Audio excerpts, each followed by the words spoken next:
எங்கள் கட்சியை சேர்ந்த நிர்வாகிகள் தோழர்கள் மேலே எஃப்ஐஆர். அது மட்டும் இல்லை, சோஷியல் மீடியாவை சேர்ந்த நண்பர்கள் தோழர்கள் அவங்க மேலே எஃப்ஐஆர்லாம் போட்டு பிடிச்சிக்கிட்டு இருக்கிறாங்க.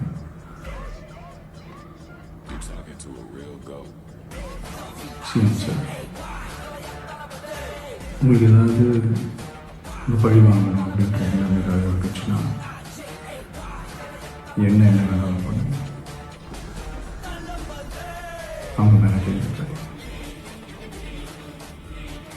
நான் ஒன்று வீட்டில் இருப்பேன், இல்லை நான் ஆஃபீஸில் இருப்பேன். என்ன வேணாலும் சரி. நண்பர்களே, தோழர்களே, நம்மளோட அரசியல் பயணம் இன்னும் ஸ்ட்ராங்காக, இன்னும் தைரியத்தோட கண்டினியூ ஆகும்.